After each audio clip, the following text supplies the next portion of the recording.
This module will provide a brief introduction to contracts.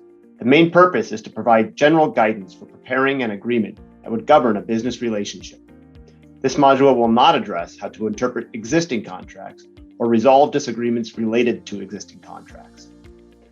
Please note that the information presented in this module is not intended to constitute legal advice. Instead, all information is for general informational purposes only. You should contact your attorney to obtain advice with respect to any particular legal matter. Hi, my name is Karen Sina. I'm the Director Counsel of Retail Strategies for Target. I work with Target's marketing team to ensure that we are compliant with law in execution of marketing campaigns and strategies. I also help negotiate contracts with third-party vendors and creative individuals. Hi, I'm Ryan Strom. I work as an intellectual property lawyer at Target. I've been a lawyer for nearly 20 years, and during that time, I've worked in 3 large law firms, 2 corporations, including in Mexico City and New York. My current focus is on patents, trademarks, software licenses, and technology agreements, but I've also represented clients in litigation and provided immigration counsel. Hi, everyone. My name is Jeff Nichols, and I'm a Senior Finance and Inventory Manager at Target Corporation. I work with merchants every day to help answer the business impacts for the contracts that are actively being signed by Target. We are happy to have the opportunity to talk to you about contracts. You probably have a few questions, like, what are contracts, and why do I need one? What are some common situations when a contract might help me? How does a contract work? And why are they so long? I found all sorts of contracts on the internet. Can't I just use one of those and change a few names and terms? Over the next 5 minutes or so, we'll try to answer a few of those questions. Point number 1. Let's start with a pretty basic question. Why even have a contract? To answer that, imagine you're starting a lawn care business here in Minnesota. It's February when you find your first client and the two of you agree that you'll take care of her lawn for $50 per week. You're looking forward to a profitable summer. What happens if she calls you in early April and asks why you haven't shown up to rake and apply spring fertilizer yet? But you thought you were only supposed to cut the lawn. As a courtesy, you add the fertilizer. But then the lawn grows so fast that by mid-June, it needs to be cut 2 times per week. So your client calls and demands that you cut the lawn 2 times per week, but will still only pay you $50 per week. Can she do that? Now it's late July, and we're in the middle of a long dry spell. It's been 3 weeks since the last rainfall. Not only is grass not growing, but it's turning yellow and dying. Now your client calls and says that your lawn care agreement requires you to water the lawn if it doesn't rain. But does it? You need your client's business, so you agree to come over and water. You attach a sprinkler to the hose, turn it on, and explain to your client that she needs to turn it off after 30 minutes. Unfortunately, your client forgets, the faucet valve breaks, and water floods your client's basement. Now your client calls you again, this time demanding that you pay to repair the water damage in the basement. But is this your responsibility? At the same time, the rest of your business is going great. You now have over 20 customers, and they're all willing to pay you $200 per week. That's way better than the $50 per week your first client is paying, especially given all the trouble it's been. But can you end the deal whenever you want? The bottom line is that whether you're starting a new business, expanding an existing business, or just maintaining the status quo, every deal you make comes with a lot of uncertainty and a lot of potential pitfalls. So at its core, a contract helps create more certainty by carefully and thoroughly explaining and creating an enforceable written record of each party's obligations.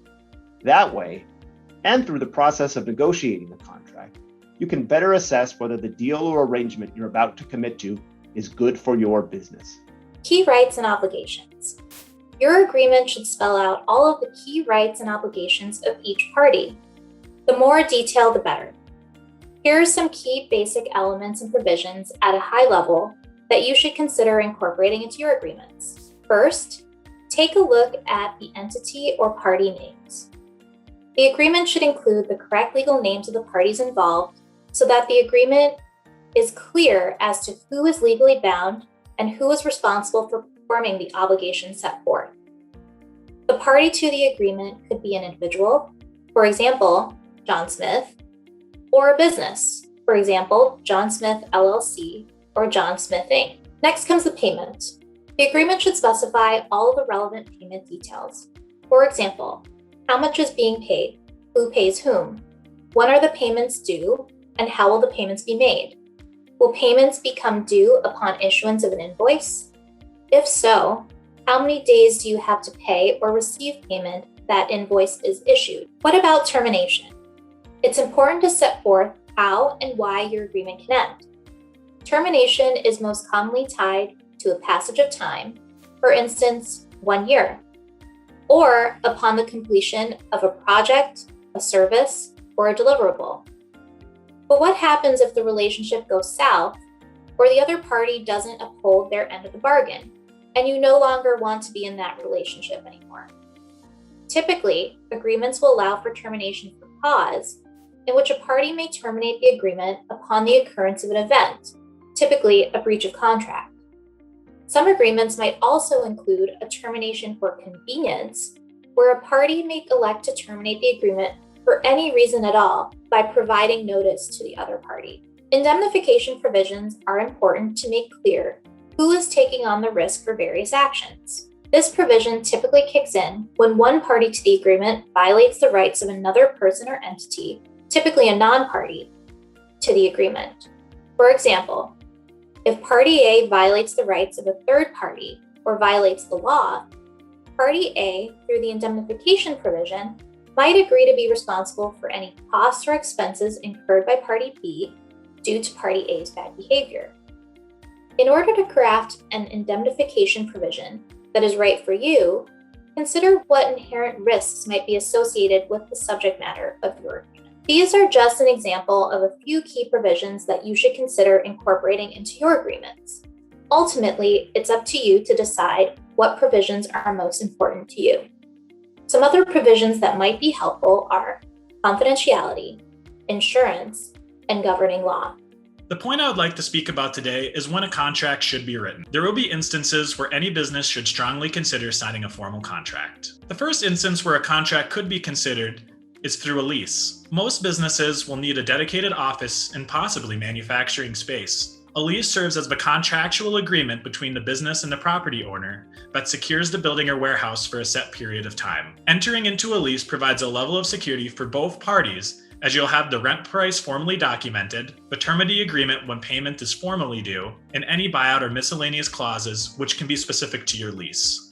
The second contract I'd like to speak on is a business loan. To continue growing your business, there will likely be the opportunity to borrow capital from financial institutions in the form of a business loan. Writing a contract for these loans is a must. From the business perspective, it is important to know the terms of repayment, interest rate, and whether there are any prepayment penalties. For the creditor or financial institution, this serves as an obligation for you, the business, to repay the loan. The third type of contract I'd like to discuss, and one that is often used, is an employment contract. Most businesses aren't run single-handedly forever and require numerous employees. An employment contract formally defines these relationships with each employee, defining their salary or hourly wage, if any benefits will be offered to them, if the position will be full or part-time, and whether the employment is at will. This employment contract also serves as a key barrier between the business and its contributors. The final type of contract I would like to touch on is a purchase order. Regardless of the industry, most businesses will sell its products, which requires the signing of a purchase order. Typically,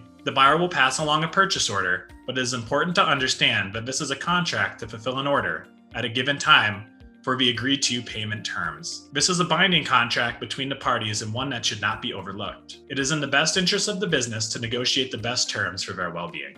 Point number 4, contract resources. Once you've determined that you want a contract, how do you go about creating one that the parties can sign? One option is to ask the other party to provide you with a draft. While that might sound easier, the downside to this approach is that the other party will very likely draft the contract in their favor. In the end, you'll probably end up spending more time reviewing it and end up in a worse position than if you had just drafted it yourself. Alternatively, you could ask someone to draft it for you, like a lawyer. This can be a good idea, particularly if the value of the contract is high or exposes you to a lot of risk. Another option is to draft the contract yourself. You're probably thinking, that sounds like a lot of work. How would I even start? And what about the internet? The internet has everything. True. The internet can be a good place to find template contracts for specific situations, but be careful. Many contracts that you find online won't include language that is important to your specific legal needs or required in the state where you do business. The bottom line is this: don't just cut and paste an agreement you find on the internet. It can be a good starting point, but you need to make sure that you read it thoroughly, understand it completely, and modify the document to serve your particular interests. As you learn from your own business experience, don't hesitate to update the terms of your template agreement. But know, if you want to change the terms of a contract that has already been signed, you'll most likely need the other party to agree to those changes. So here's a quick summary of what we've discussed in this session. First, contracts are useful because they can help create certainty in a business relationship. Second, when preparing and negotiating a contract, think about what the key terms might be, like timing, payment, assumption of risk, and when the parties can end the relationship. Third, though not every transaction or deal requires a contract, situations like leases, loans, hiring key employees, and high-value purchases typically involve a contract. Fourth, and if you choose to use an agreement you find on the internet, make sure that you read it and customize it for your specific needs and applicable laws. Thank you for being a part of this session, and all the best.